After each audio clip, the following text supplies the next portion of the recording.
네, 각자가 이제 일터 프로젝트를 이미 뭐 시작을 했거나 다 정한 것 같아요. 그래서 153페이지 우리 5과 부분에다가 일터 프로젝트 달성 목표, 액션, 피드백 방법, 실행 파트너 1, 2 이렇게 있는데 그거는 그 나한테 기도해 주기로 한 사람들 있잖아요. 기도 동역자. 그 사람들을 염두하고 거기다 적으면 됩니다. 그리고 그 사람들한테 말해야 돼요. 나 이 일터에서 하는 동안에 일터 프로젝트로 나 이거 할 거다. 나 매뉴얼 작성해서 그거 할 거다. 그다음에 VIP 초대할 거다. 10시까지 가겠다. 재은 문자가 뭐였죠? 저 얘기 안 했습니까? 네. 아, 얘기해 주세요. 저한테 단순하게 하루에 같이 일하는 팀원들 3번 이상 칭찬하기 했어요. 네. 하루에 3번 이상 네. 조금 더 측정 가능하게 하자면 주중에 주중에 주 5일이니까 네. 주 5일이니까 주중에 하루에 3번 이상 언제까지? 그럼 곱하기 하면 몇 번 이게 나올걸요? 뭐 수백 번 나올걸요 아마. 그렇게 계산하면 구체적이 되겠죠. 3번 되게 많다. 지각하지 않으셨군요. 그러니까 아니 해야. 그거 우리 과목에도 있어요. 인정 칭찬이 있는데 칭찬이 막 이렇게 하는 게 아니라 고마워 하면 그게 칭찬이에요. 이렇게 뭐 레포트 받을 때 고마워요 하면 그 칭찬이에요. 그거 다 포함입니다. 창욱 형제는 한번 읽어본다면 달성 목표. 달성 목표는 회사 근처 대표님 1명 이상 사무실에 목장 열어서 초대하기.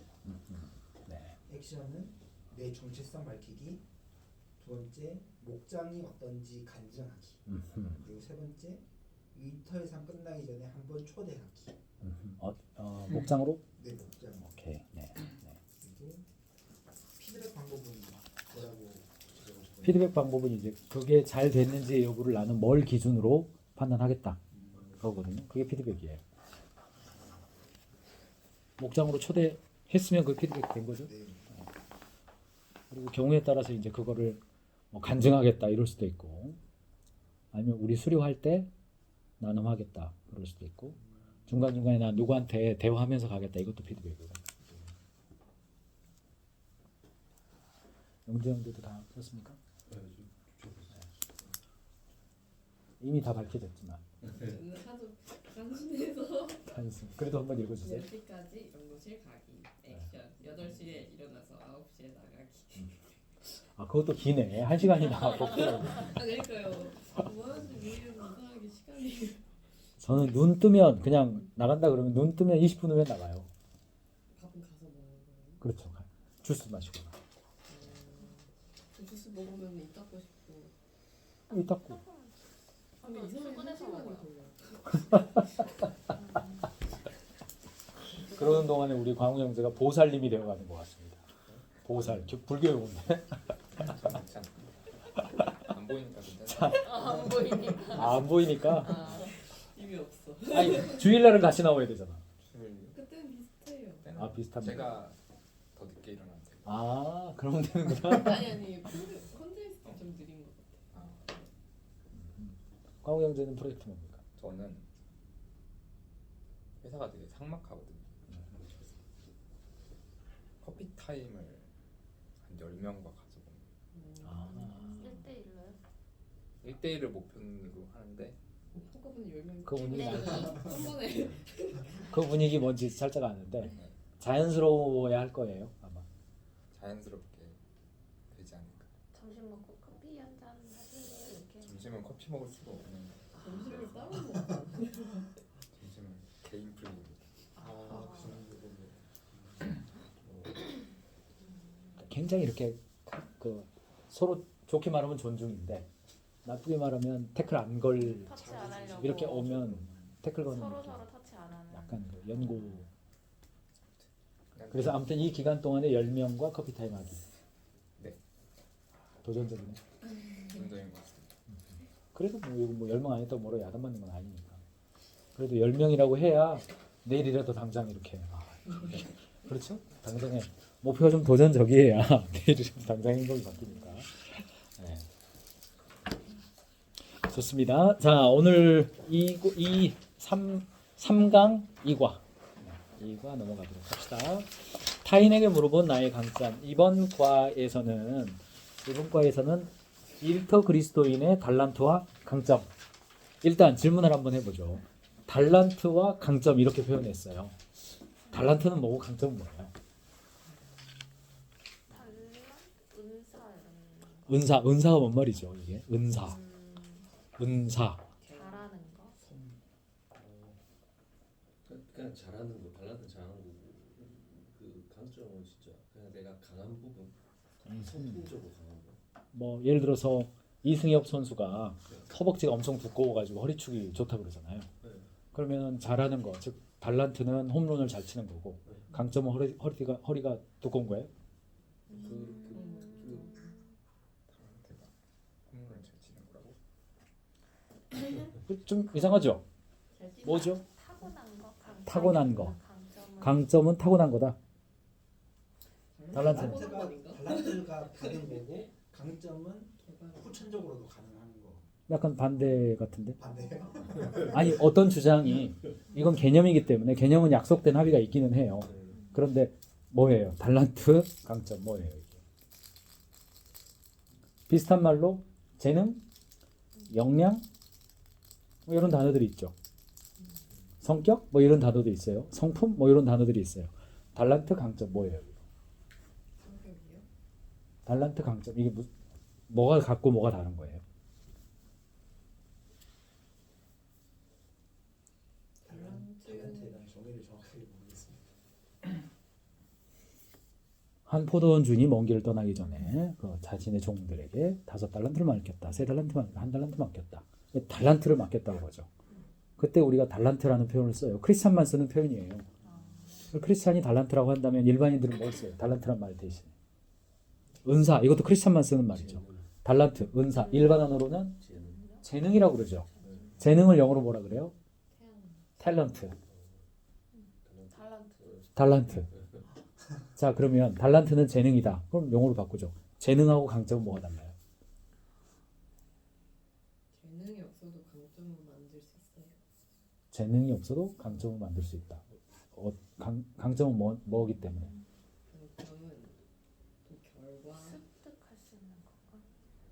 습득할 수 있는 거. 실용적인 거. 재능은 습득할 수 없는 거? 재능은 숨겨놓을 수도 있어요. 안 쓰고. 재능은 안 쓰고 숨겨놓을 수도 있다. 드러나지 않을 수도 있다. 강점은 개발할 수도 있고. 개발할 수도 있다. 그냥 지금 잘하는 거. 지금 잘하는 거. 재능은 타고난 거. 잘할 수도 있고 안 할 수도 있는데 약간 좀 최대치 조금 더 좁혀 가봅시다. 시간적으로 뭐가 먼저예요? 재능이 먼저예요? 강점이 먼저예요? 시간적으로. 재능. 그렇죠. 재능이 먼저죠. 재능은 선물로 받는 거죠. gifted 하는 거죠. 탤런트는 다 바꿔서 말하면 은사. 은사는 영어로 표현하면 gifted. 선물 받은 거. 그렇죠? 누군가는 큰 키를 선물로 받았죠. 좋은 시력을 선물로 받았고 큰 손바닥을 선물로 받았죠. 혹은 굵은 허벅지를 선물로 받았죠. 통뼈를 선물로 받았죠. 그렇죠. 그것과 동일한 방식으로 수리 능력도 선물로 받죠. 학습 능력도 선물로 받죠. 공간 지각력, 대인 인지력, 자기 이해력 이런 요소들을 선물로 받죠. 이거는 똑같아요. 눈 좋은 걸 선물로 받은 거나 똑같은 거예요. 똑같은 이유로 반대로 누군가는 키가 작은 걸 선물로 받았죠. 동시에 공간 지각력 없음도 선물로 받았죠. 그렇죠. 재능이라고 하는 말은 꼭 브라이트 사이드에만 쓰는 말은 아닙니다. 다크 사이드 쪽도 있어요. 사실 브라이트 다크라고 표현하는 건 좀 안 맞아요. 그렇죠. 발달 장애라고 표현은 하지만 사실은 우열의 문제가 아니라 다양성의 문제라는 것 현대 정신과학이 다 밝혀냈잖아요. 그래서 재능은 하나님으로부터 부여받은 대부분의 경우는 부모로부터죠. 대부분 부모로부터 부여받은 DNA를 기반으로 한 물리적 결과물.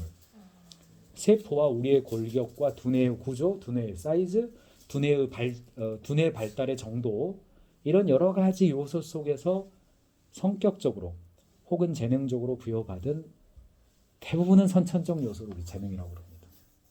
재능이라고 그래요. 성경에서 말하는 고린도전서에서 이야기하는 은사가 또 있잖아요. 그거는 영적 은사라고 부르면서 영적 아기로 태어날 때, 그렇죠? 물리적인 인간으로 태어날 때 물리적인 조건에 의해서 재능이 결정되죠. 영적 아기로 태어날 때 영적 은사를 받는다 그러죠. 그때 성경에서 말하는 영적 은사, 병고침, 사도, 방언, 뭐 이렇게 나오죠. 열 몇 개인가 이렇게 나와요. 지금 다 생각은 안 납니다만 그게 똑같아요. 영적 은사와 우리가 모든 사람이 태어날 때, 물리적으로 태어날 때 갖는 달란트와 같은 개념입니다. 공통적 특징, 선천적이에요. 거의 안 바뀝니다. 그래서 아까 세린 목녀가 이야기한 것처럼 개발이 될 수도 있고 안 될 수도 있어요. 굉장히 긍휼한 마음을 가지고 태어났는데 개발이 안 돼서 그냥 이렇게 묻혀 있을 수도 있어요. 1달란트를 땅속에다 묻는 것처럼 그럴 수도 있어요. 5달란트를 그걸로 사업해가지고 10달란트 남기듯이 할 수도 있고 있는 것처럼. 자, 시간적으로는 그렇죠. 자, 가시성, 눈으로 보이는 것은 재능이 보입니까? 강점이 보입니까? 강점이 보이죠. 재능은 잘 안 보여요. 그 사람이 어떤 그 선천성임을 가지고 있는지 잘 안 보여요. 행동으로 드러나야 보입니다. 그리고 강점은 눈으로 보여요. 결과물로 나타나는 겁니다. 그래서 달란트와 강점이다 이렇게 이야기를 할 때에는 일반 언어로 바꾸면 재능과 강점이다 이렇게 표현할 수도 있고 재능은 그 사람이 가지고 있는 거의 선천적임. 왜냐하면 제가 왜 거의라는 단어를 쓰냐면 인간의 두뇌 형성이나 발달이 한 12, 13살까지는 미완의 상태로 태어난다 그러죠. 그리고 12살, 13살 될 때에 비로소 두뇌 발달이라든가 골격의 형태라든가 이런 것들이 태어난 이후에도 변화가 좀 있다 그래요. 어렸을 때 환경에 의해서. 근데 크지는 않다. 뭐 이렇게 이야기를 해요. 그러니까 거의 선천적이다. 뱃속에서 태어날 때 결정된다라고 말하는 이유는 거기에 있어요. 강점은 그런 요소가 환경과 결합하고 훈련과 결합하고 배우고 익히고 이런 요소들이 다 합쳐져서 그걸 강점이라고 이제 부릅니다.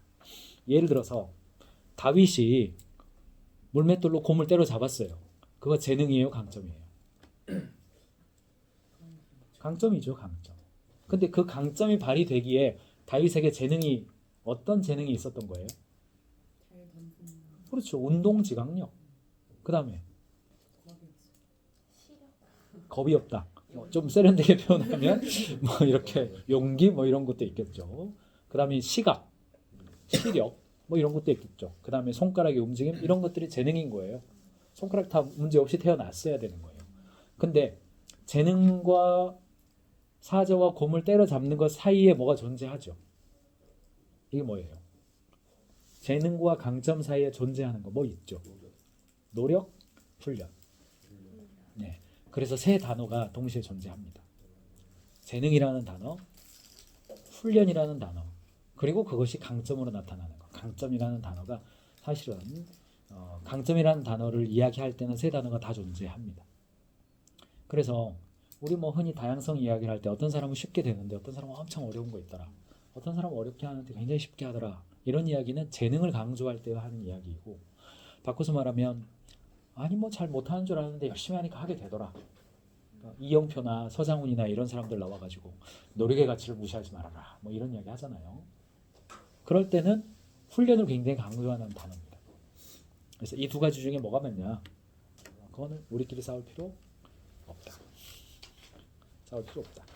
어느 누구도 이 세상에서 누군가의 재능을 완벽하게 이렇게 MRI 찍듯이 찍는 사람은 없기 때문에 뭐가 재능이다라고 규정할 수가 없어요. 해봐야 비로소 나중에서라야 알게 되는 것이 재능이기 때문에 그거 굳이 싸울 필요가 없다. 그렇게 보면 됩니다. 그래서 재능과 강점을 아는 방법은 내 자신이 나를 보는 방법도 있지만 다른 사람이 나에 대해서 말해주는 거예요. 그게 52페이지, 53페이지에 있습니다. 타인에게 물어본 나의 강점이에요. 그래서 이거 하면 재밌죠. 재밌어요. 저도 이제 깜빡 잊어먹고 있다가 오늘 이렇게 사무실에서 저희 직원들한테 돌렸어. 이거 좀 줘줘. 나는 그래서 일단 저부터 이야기를 할게요. 5명한테 물어봤고 그냥 강점에 해당되는 단어 35, 15개를 그냥 읽어볼게요. 15개는 이래요. 번뜩이는 아이디어, 빠른 실행과 프로세스, 타인을 성장시키는 인사이트, 타인을 동기부여하기, 많은 아이디어, 빠른 구체화, 경험을 객관화시켜서 전달하기, 개개인을 파악하여 개별화하기, 개념 프로세스, 빠른 아이디어와 실행 속도, 전체 프로세스 구조화, 생각을 언어로 전달, 쉽게 일을 시작함, 다양한 관점의 인사이트, 인격적인 관계, 개인적 관심. 이게 참고로 저희 직원들이 썼다는 거. 일터에서의 환경이라는 거. 반복적인 단어가 나오죠. 반복적인 단어가 나오고 저는 이걸 맨 처음에 한 20년 전에 가장 먼저 한 것 같은데 거의 똑같습니다. 20대 후반이나 지금이나 거의 똑같아요. 거의 똑같아요. 약점도 사실은 거의 똑같아요. 이게 저한테 아픈 부분인데 거의 똑같아요. 이게 20, 30년 전이나 지금이나 똑같아요. 이게 부드럽게 말해서했지만 비슷한 말이거든요. 낯간지러운 격려를 어려워함, 정서적 케어 부족, 상황과 감정에 대한 인정과 격려가 부족함, 예민함이 있다 보니 날카로움이 있음, 눈빛으로 이야기함. 이거 다 승질낸다는 이야기거든요. 이거. 뭐 이게 비슷합니다. 비슷해요. 그러니까 저라고 하는 사람이 20대 후반부터 지금에 이르기까지 20여 년 동안 봤을 때에 거의 안 바뀌어요. 여러분들도 지금 뭐 이렇게 있지만은 뭐 나이 한 50 넘어도 지금 나오는 워딩 거의 그대로 나올 거예요. 자, 이재현 목자. 이렇게 읽었는데요. 네, 네. 책임감이 강해서 누군가를 도울 때 최선을 다한다. 배려심이 깊고 챙겨주는 것을 좋아한다. 본인의 경험을 풍부하게 공유한다. 어떤 일을 하든 꼼꼼하게 체크한다. 주변인을 잘 챙겨준다. 좋은 의미로 위계 없이 사람들을 대한다. 현실을 잘 판단하고 안전하게 계획을 세운다. 사람을 잘 챙기고 필요한 것을 구체적으로 잘 살피는 능력이 있다. 세운 계획을 토대로 차분히 실행하고 꾸준하게 한다. 맡은 일에 최선을 다하고 꾸준하고 성실히 임무를 수행한다. 자신이 돌봐야 할 사람을 진심으로 오랫동안 섬길 줄 안다. 다른 사람 이야기에 공감을 해주며 적절한 반응을 잘한다. 여기까지는 다 돼요. 교회 분들이나 같이 일하는 그 교회 다니는 사람이고 아하. 마지막은 교회를 안 다니는 저 상사, 고개- 상사. 상사. 야, 챌린지했네. 근데 비슷하게 나왔어요. 공감 능력이 뛰어나고 타인에 대한 따뜻한 마음을 기본으로 하는 공감력은 주변 사람들에게 편안함을 주는 동시에 믿을 수 있는 신뢰감을 줍니다. 이는 업무로 이어질 때 합리적으로 빠른 진행도 가능합니다. 관찰력이 뛰어납니다. 세심하고 꼼꼼하게 관찰하는 능력은 다른 사람이 놓치는 많은 것을 잘 찾아내고 해결할 수 있도록 합니다. 덕분에 회사도 동료도 많이 의지하고 조언을 구합니다. 심성이 바르고 심지가 고습니다. 주변 상황에 휩쓸리지 않고 바른 선택을 할 수 있어 많은 사람들한테 귀감이 되는 동시에 타인에게는 다시 한번 쓰다가 말하는 잠시만요. 다시 한번 자신을 돌아보게 한다라고 적어주셨던 것 같아요.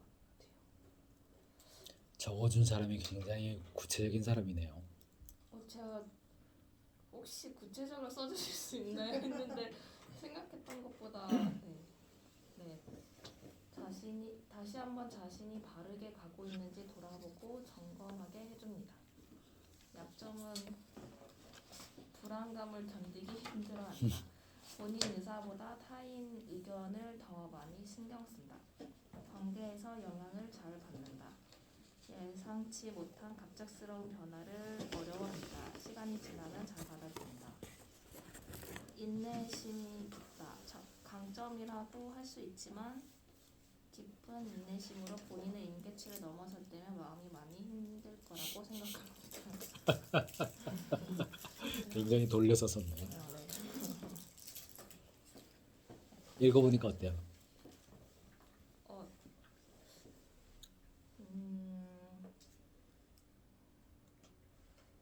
비슷한 부분이 많은 거는 이제 교회에서의 사람들은 나올 거라고 생각을 했는데 회사에서 교회도 안 다니시는 분이 쓴 글에서도 비슷한 글이 나와서 좀 신기했고 생각보다 다른 사람들이 저를 되게 잘 알고 잘 관찰하고 잘 보고 계시는 것 같아요.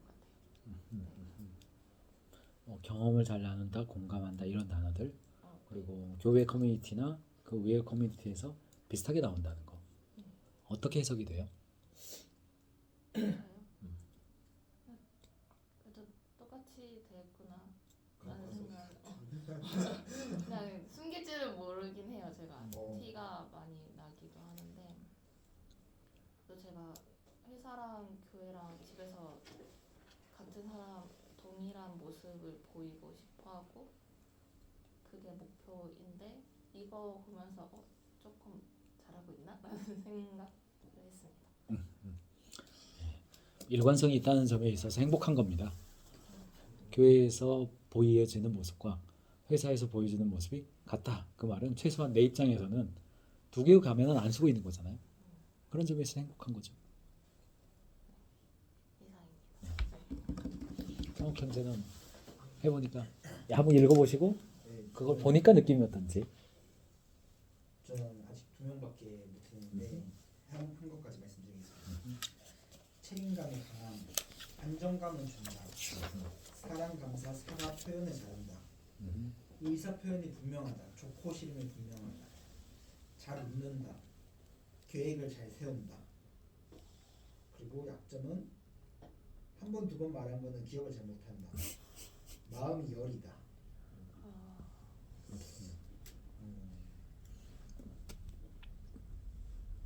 다 맞는 말 같습니다. 몇 명 더 받아보고 싶은 생각이 드는 것 같습니다. 지금 내용 다 맞는 것 같고 좀 더 궁금해지는 것 같아요. 다른 사람들도 어떻게 보는지. 그런 모습을 볼 때 객관적으로 네. 그 지면에 내가 존재해요. 그 글을 볼 때 좀 어떻게 해석이 돼요? 되게 딱딱한 사람인 것 같기도 해요. 왜냐면은 좋은 사람한테는 되게 이렇게 잘하는 것 같은데 내가 싫고 뭔가 마땅치 않다 하면은 그냥 칼같이 이렇게 해버리는 사람인 것 같아서 말캉말캉하지 않은 것 같은 느낌입니다. 좀 딱딱한 느낌인 것 같아요. 그렇군요. 박수 쳐드립시다. 이준영은 두 명은 한 명은 그냥 지나가는 식 물어봐서 그런데 일단은 순수하다 그리고 노력한다 노력을 많이 한다 그리고 생각을 잘 정리한다 착하다 성실하다 긍정적이다 그리고 돈을 좀 잘 빌려준다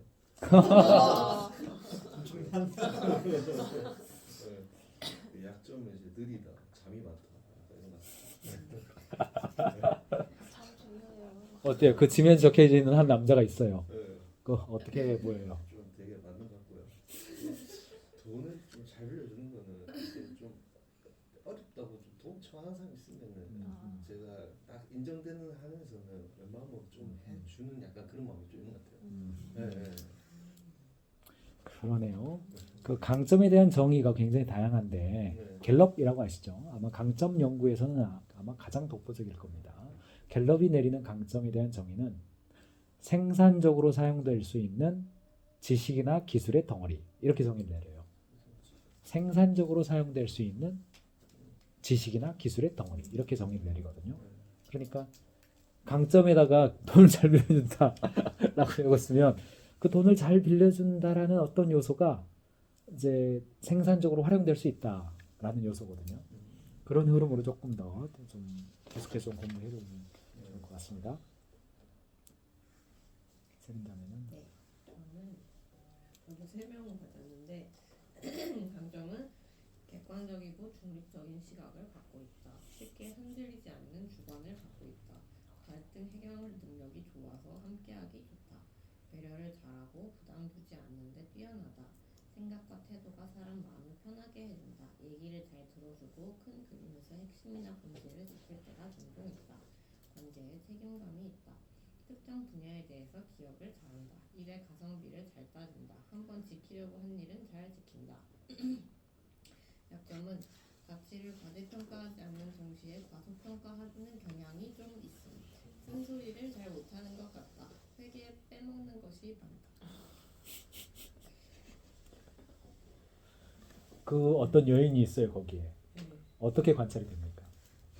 저는 좀 너무 중구난방인가 뭐 하는 사람인지 한 사람 아닌 것 같아. 여러 사람인 것 같아. 저는 좀 도와준 사람의 특성이 많이 보인다고 생각해요. 어떤 점에서? 그냥 한 사람은 약간 막 배려, 관계 이런 거 쓰고 한 사람은 막 가성비, 뭐 기억 뭐 이런 거 쓰고 한 사람은 뭐 중립, 갈등 해결 이런 거 써가지고 할인인가? 그래서 각자 약간 자기 특성을 많이 담은 느낌. 그렇죠. 굉장히 좋은 통찰을 이야기를 해준 건데 사람은 자신이 보고 있는 것으로 봐요. 예를 들어서 제가 어떤 사람을 볼 때 그 사람의 섬김이 굉장히 중요해. 나는 내 인생에서 다른 사람을 섬기는 게 굉장히 중요해. 그럼 다른 사람 볼 때도 그 기준으로 봐. 누가 잘 섬기는지.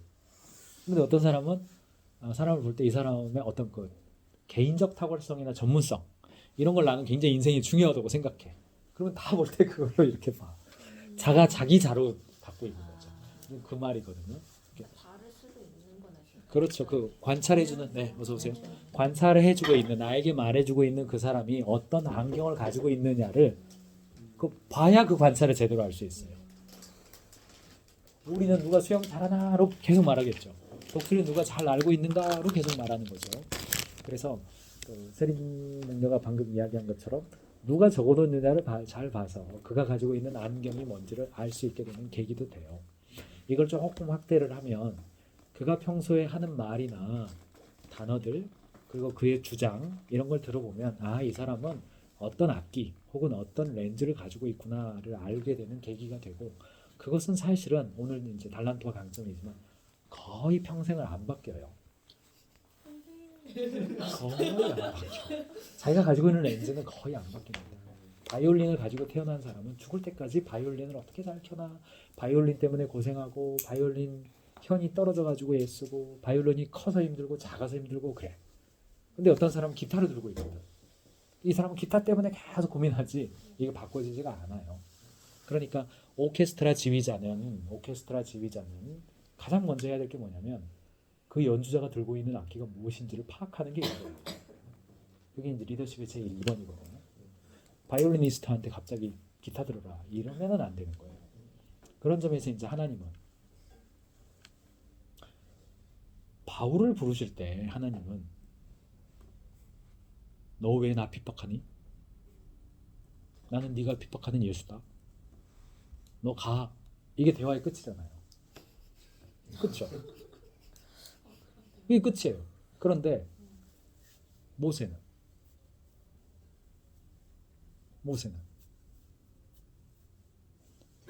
저 멀리서 불빛을 비추고 있어. 떨기나무에서. 그거 가까이 와서 지켜봐. 그런 다음에 거기서 신발 벗어라. 하고 가까이 와. 그런 다음에 나는 여호와야. 나는 나야. 너 가. 안 간대. 야 가. 안 간대. 옆에 붙여줄게. 계속 대화하죠. 그 대화가 우리가 성경을 읽을 때 이렇게 한 문단 정도 나옵니다만 그게 사실은 며칠일 수도 있고 몇 달일 수도 있어요. 상상하기는 어려워요. 그거는. 근데 길어. 길어. 왜 그래요? 바울은 굉장히 다이나믹한 렌즈를 가지고 있는 거죠. 그러니까 그 다이나믹한 렌즈에 맞춰서 그의 강점에 맞게끔 콜링도 하고 사용도 하셨어요. 바울이 자기 인생을 살면서 이렇게 성경의 기록에 의하면 뭐 후회하거나 검토하거나 뭐 이런 거 없잖아요. 모세는 그렇게 얘기했는데 다 끝났더니 갈만한 사람을 보내소서. 뭐 나는 못 갑니다. 입이 둔합니다. 뭐 이렇게 열받아. 결국 이제 아론을 붙여줬고 결과적으로는 그 붙여준 아론 때문에 나중에 뭐 금송아지 만들고 뭐 여러 어려움을 겪잖아요. 그리고 이제 그거 진행하는데도 자꾸 진짜 맞습니까? 바로가 이렇다는데요. 자꾸 이렇게 딴지를 거는 듯한. 하나님 다 그거 다 이렇게 끌고 가시잖아요. 모세가 뭐 그런 성격 때문에 하나님 열받았을 것 같지만은 이스라엘 역사상 가장 큰 위대한 지도자잖아요. 가장 많은 사람이 일컬었고 그렇기 때문에 하나님은 사실은 개인 강점 파악의 끝판왕이시죠. 그가 어떤 악기를 가지고 있고 그 악기를 어떻게 훈련했을 때 최고의 연주를 할 수 있고 하나님 오케스트라 심포니에서 각각의 악기들이 어떤 역할을 해야 할지를 미리 다 퍼스펙티브 조감도로 다 그려놓은 다음에 연주를 하셨기 때문에 굉장히 이제 그거는 아름다운 연주가 될 수 있는 거고 성경의 파노라마가 그려지는 거잖아요. 성경의 인물들이 그러하다면 오늘날 지금 대한민국 서울 땅에서 우리가 크리스찬으로 살아가거나 혹은 넌 크리스찬으로 살아가고 있는 당신의 백성들에 대해서까지도 각각의 강점에 맞게끔 연주를 하고 계시다. 이렇게 상상하는 거는 뭐 무리가 없지 않겠어요? 그러니까 그게 지금 세린 목녀가 얘기한 것처럼 사람들은 각자 자기가 가지고 있는 악기대로 보고 있는 거예요. 문제는 뭐냐면 내가 바이올린 들고 있는데 상대방도 바이올린을 들고 있을 것이라고 생각하는 거. 여기서부터가 이제 좀 힘듦의 시작입니다. 그래서 달란트 공부가 필요하고 MBTI도 필요하고 혈액형도 필요하고 한 거예요. 이게 다 맞지는 않지만 그런 이미지를 갖게 해주는 데 도움이 되기 때문에 저는 그런 거 필요하다고 생각해요. 유형화의 문제가 있잖아요. 사람을 어떤 낙인 효과도 있고 세상 속에 가주는 느낌도 있고 경우에 따라서는 정당화까지 하죠. 난 내성적이니까 발표 안 할 거야. 이런 거는 굉장히 그 자위적인 해석들이에요. 그거는 사실 문제가 있거든요. 그럼에도 불구하고 유형화해 주는 것은 다양하다라는 이미지를 주는데 굉장히 도움이 돼요. 그래서 그거는 이렇게 충분히 즐겨도 괜찮다. 저는 그렇게 생각합니다. 광우 목사님, 아쉽게도 한 명한테밖에 못한. 관시. 그 남자를 관찰할 수 있으면 돼요. 자, 그 남자 어떤 남자예요? 맡은 일을 열심히 하고 곧잘 한다. 자기 일이 아니어도 필요가 보이면 나서서 한다. 시점을 얘기할 때 기분 나빠하지 않고 금방 고친다. 가 장점이고 약점은 피곤하면 기분이 급격히 나빠진다.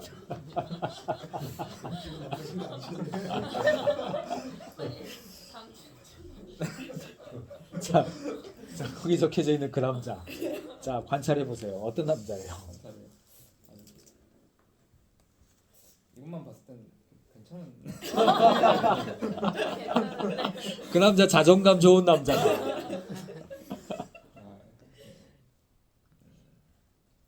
좀 더 성실하게 4명에 더 물어봤으면 좋지 않았을까.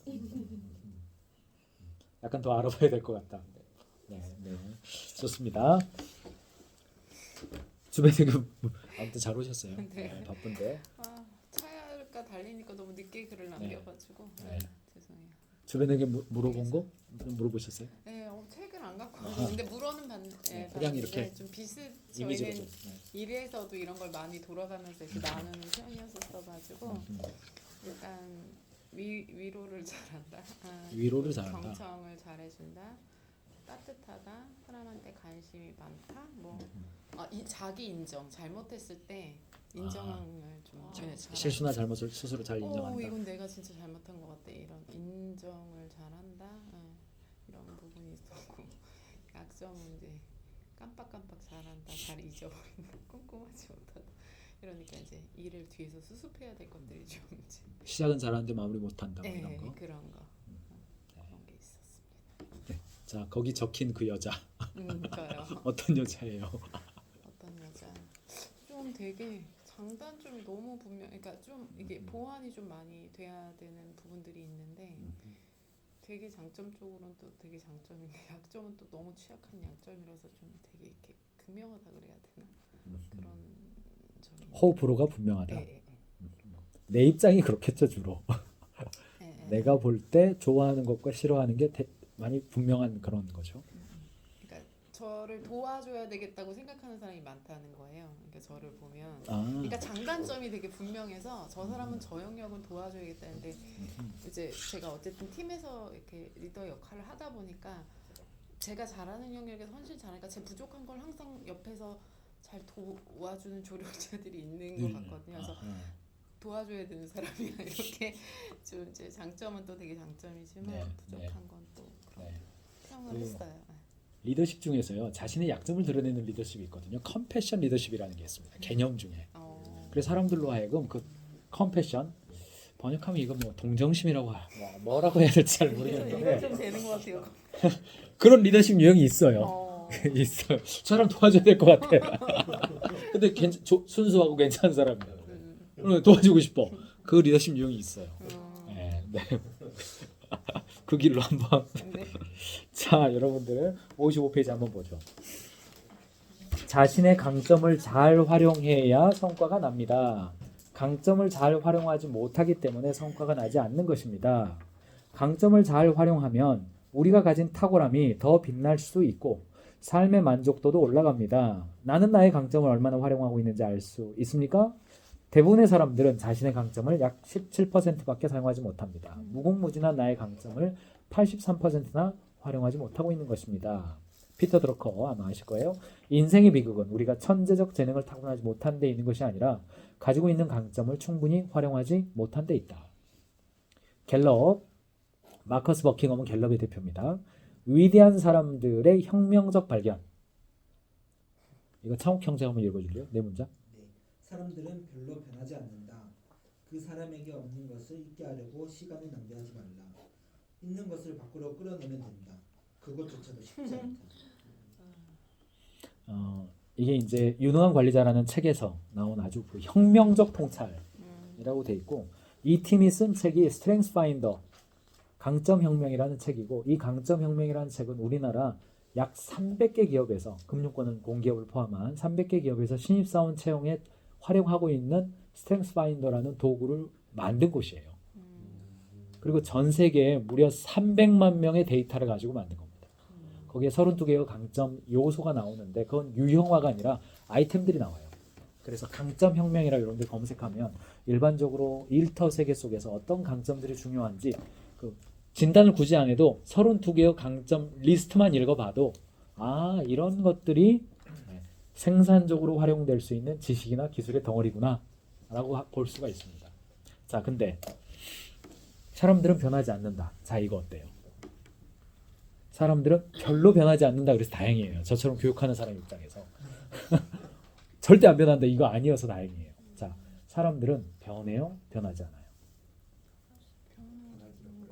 어려운데 변하는 사람도 보면. 자 그러면 질문을 바꿔야겠죠. 이거는 변하는 거는 뭐고 안 변하는 건 뭐예요? 변하는 요소도 있고 안 변하는 요소도 있죠. 네, 그건 뭐예요? 기질은 변하지 않지만 행동은 바꿀 수 있다. 그렇죠? 그렇죠? 나는 기질이 그대로 있지만 어제의 행동과 오늘의 내가 다르잖아요. 9시까지 잤지만 8시에 일어나잖아요. 스트레스 받으면 얼굴이 어두웠지만 어떤 공간에 들어가면 좀 얼굴 펴기도 하고 그렇잖아요. 이렇게 사랑하는 사람이 옆에 있으면 좀 좋아지기도 하고 행동은 바뀐다고 기질은 안 바뀌지만 이때 잘해야 표정 잘해야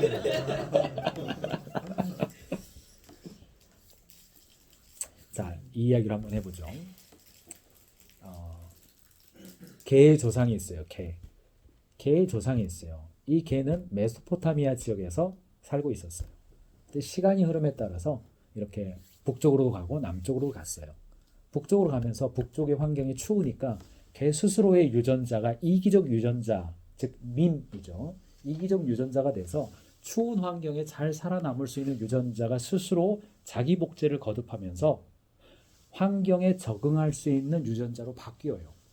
그래서 북쪽으로 간 개들은 털이 복슬복슬하고 뼈도 굵고 등치도 큰 그런 개가 돼요. 왜요? 식량이 적기 때문에 한 번에 많은 양을 먹어야 되니까. 그렇게 바뀌어서 지금의 북아일랜드 지방이나 스웨덴 지방이니까 북유럽 지역에 있는 개들은 굵고 두껍고 아주 싸나운 거의 그 늑대스러운 개로 바뀌었어요. 반대로 남쪽으로도 개가 가요. 남쪽으로 개가 가는데 이 개 안에도 이기적 유전자가 있어요. 즉 밈이 있는 거죠. 그래서 이 이기적 유전자는 남쪽으로 내려가니까 더워요. 그래서 스스로 이 이기적 유전자가 진화를 거듭하면서 그 전에는 없던 요소들이 생겨나요. 다리도 짧아지고 털도 없어지고 그리고 음식들이 많기 때문에 굳이 위장을 크게 만들 필요가 없는 거예요. 그래서 위장도 작아지고 그래서 쇼다리에 털도 없는 작은 개들이 된 거예요. 이런 과정을 거듭하면서 생명체들은 진화를 거듭하고 그 이전에 없던 요소들이 새롭게 생겨나서 지금의 종의 다양성을 이루고 그 다양성의 끝판왕으로 인류가 존재해요. 자, 이게 첫 번째 해석이에요. 없던 게 생겨나는 거예요. 사람도 없었어요. 뭔가 없었어요. 그런데 교육받고 막 이렇게 되면서 전에 못하던 것들을 하게 되는 거예요. 새로운 요소가 들어가요. 그래서 인간을 발전시키고 인간이라는 종이 더 발달하고 개인 입장에서나 생태적으로나 모두가 다 교육이 중요해요. 자, 이게 첫 번째 해석이에요. 굉장히 큰 어젠다를 제가 던진 거긴 합니다만 어쨌든 단순화시켜서 첫 번째 해석이에요. 자, 두 번째 해석이 있어요. 인간은 안 바뀐다예요.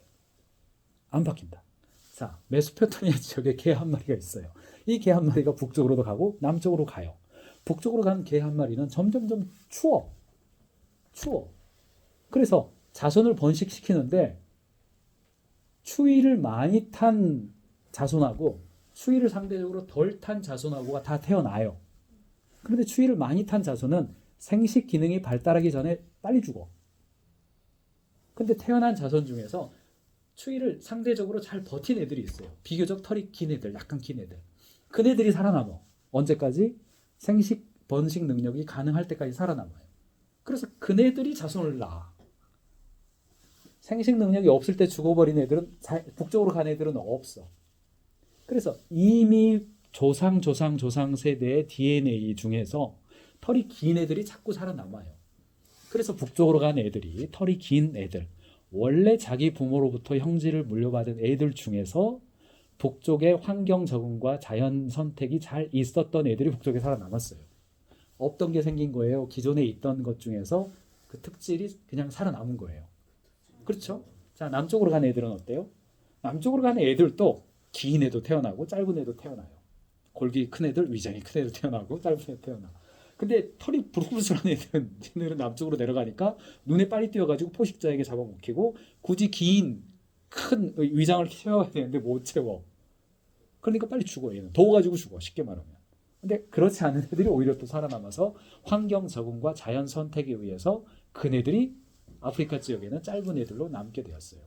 걔만 그런 것이 아니라 인류가 가지고 인류나 모든 각기 종대로의 모습이 지역과 환경을 다양하게 가면서 그 환경에 적응하는 과정에서 종의 다양성이 나타났다. 노아의 홍수 때 들어갔던 종과 지금의 종은 전혀 다를 수밖에 없다. 자, 이거는 원래 있었던 게 부분이 살아남은 거예요. 인간도 마찬가지죠. 아마 인간의 조상 쭉 올라가면 아마도 엄청나게 많은 게 있었을 거다. 그런데 지역과 생태를 흩어지면서 오염되면서 상당히 안 좋아졌다예요. 자, 이게 두 번째 해석이에요. 자, 첫 번째가 맞아요? 두 번째가 맞아요? 첫 번째가 뭐였죠? 이거 어떻게 다시 다 설명하라고? 달랐어. 아, 그래?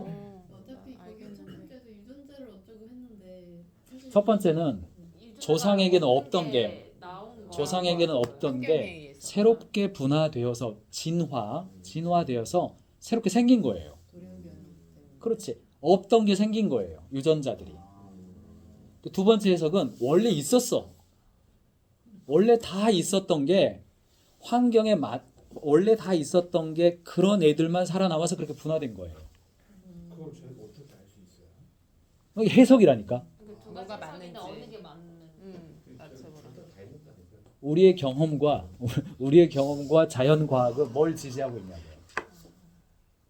첫 번째 그냥 메소포타미아에 그렇게까지 다양한 개들이 있었다는 건 좀 이상하죠.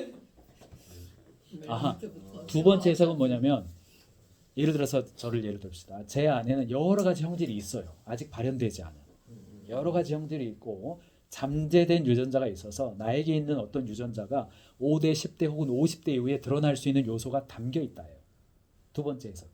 그러니까 내가 털이 길지 않아도 내 몸에 털이 길지 않아도 대머리는 격대 유전인 거 알죠? 제가 대머리가 아니어도 대머리 유전자가 제 안에 있는 거예요. 그래서 제 자손 중에 대머리가 나올 수가 있어요. 혹은 다운 증후군도 그거 잠재 유전자가 있는 거 알죠? 그 한 가게를 보면 다운 증후군이라고 하는 요소가 특별한 어떤 그 세대에 이거는 DNA 문제이기 때문에 환경 요소가 아니잖아요. 그게 2대, 3대, 4대에서 나왔어. 근데 가족력을 조사해 보면 뭐 할아버지 중에 누구 이렇게 있는 거예요. 고모의 할머니가 있는 거예요. 그럼 그 자녀 때는 다운 증후군이 없지만 있는 거거든 유전자 안에. 이 말이에요. 거슬러 올라가면 우리 성경으로 치면 아담에게는 거의 신적 유전자가 거의 있다라고 추정해 볼 수 있지 않겠어요? 이건 상상력이에요. 거의 위로 올라갈수록 좋다. 개, 말, 뭐 공작새, 타조 다 이런 것들. 그들의 조상으로 올라가면 굉장히 훌륭한 유전자를 가진 어떤 요소가 있었고 그게 환경에 적응함에 따라서 부분만 발현되어 있는 동물들이 존재한다. 이게 두 번째 해석이에요. 우리의 관찰과 과학은 뭘 지지해요? 첫 번째, 없던 게 생겨났다. 아하. 맞아요? 과학은 돌연변이라는 거는 첫 번째예요, 두 번째예요? 이게 그러니까 그 이야기 해보세요. 돌연변이는 첫 번째 이론을 지지해요. 두 번째 이론을 지지해요. 첫 번째로는 그냥 변칙적인 걸로 돌연변이가 있어서 뭐 지나가 빨라졌다 이렇게 말할 것 같고 두 번째면은 돌연변이가 그 유전자가 켜진 거다 이렇게 말할 것 같습니다. 그렇죠. 그런 거예요. 그게 지금 과학계에서 계속 싸우고 있는 거예요. 첫 번째는 대진화 이론이고 두 번째는 소진화 이론이에요. 그것이 이른바 유신진화론적 관점에서는 대진화도 수용을 하죠. 그래서 창세기 1장에 대한 해석이 좀 다른 거고 소진화에서는 창세기 1장 해석에 대해서는 굉장히 성경을 거의 문자적으로 해석하는 측면이 있고 그런 거예요. 제가 왜 이 이야기를 했냐면 우리가 지금 강점과 일터에서 뭐가 계속 문제냐면 내가 신입사원이 들어왔어요. 신입사원이 들어왔는데 저 사람 교육시켜야 되잖아. 그러면 훈련시켜야 될 게 뭐고 인정해줘야 될 게 뭐냐는 거예요. 일단 나랑 똑같은 방식으로 일해라. 이건 아니지 않겠어요? 그렇지. 근데 그래 네 마음껏 해. 그랬는데 오탈자를 계속 내. 그것도 네 마음껏 해. 그럴 수는 없잖아요. 그럼 어느 선에서 인정해 주어야 할 다양성이 있고 어떤 선에서는 야 그거 아니야. 이건 이렇게 하는 거야. 따라해. 볼링 칠 때는 손가락을 이 두 개 넣어야지. 이렇게 넣으면 안 돼. 알겠죠? 이렇게 넣으면 안 되거든. 이렇게 넣어야 되거든. 가르쳐야 될 게 있는 거죠. 탁구에도 있고 수영에도 있고 다 있어요. 그거 어떻게 구별하고 관리하는 거예요. 이 문제가 그 문제와 연결돼 있어요. 인간관하고 교육관은 아주 일치합니다.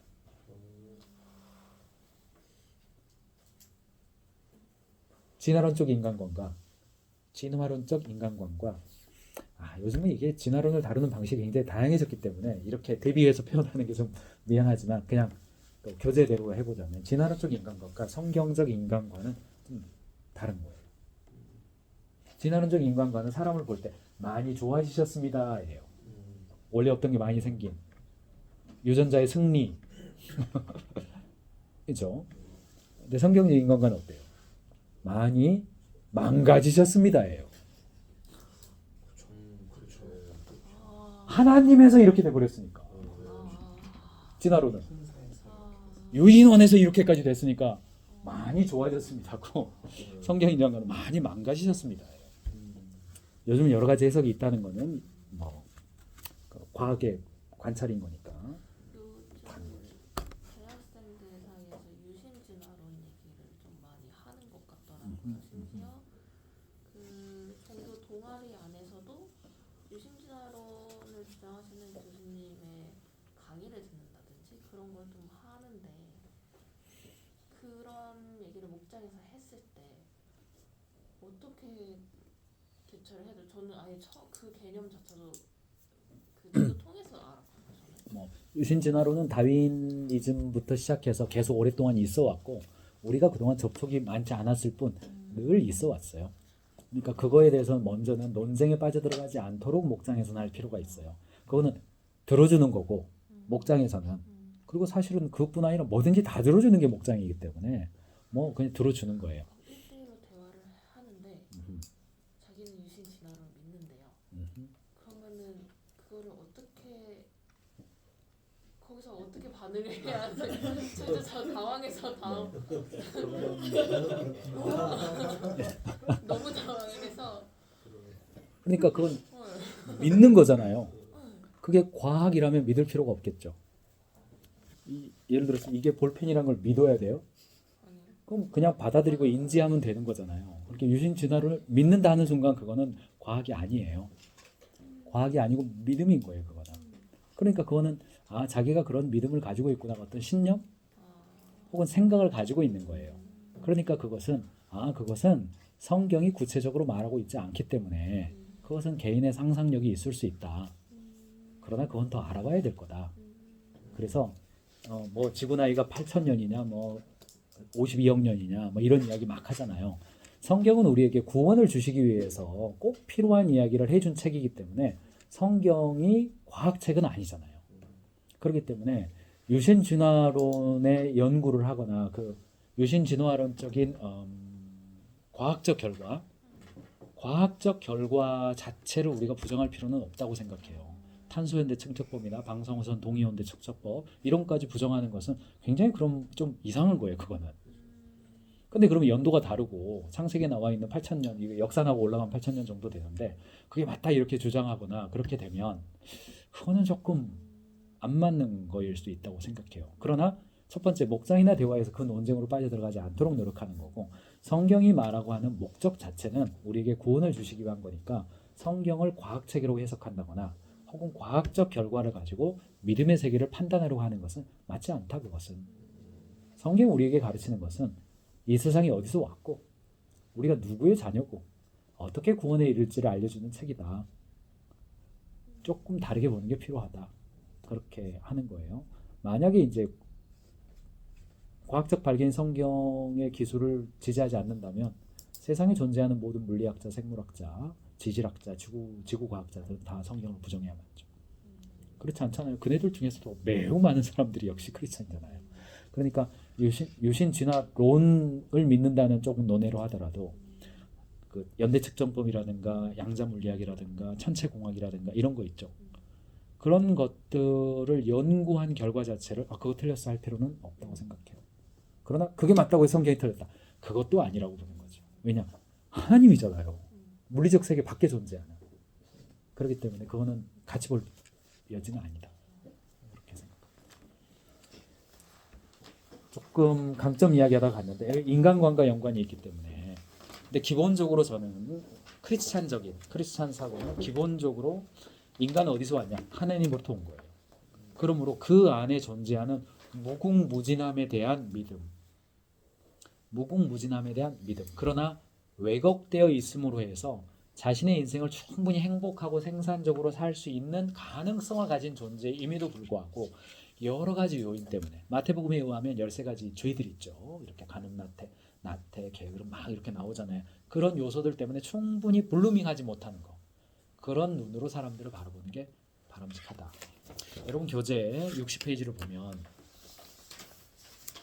여기에 정리를 해놨어요. 강점의 4가지 영역 이렇게 정리가 되어 있죠. 맨 먼저 선천적임과 후천적임에서 선천적인 것은 성격과 재능이죠. 선천적이면서 태도적인 거, 애티튜드에 해당되는 것을 우리는 성격이라고 불러요. 성격은 선천적이고 안 바뀝니다.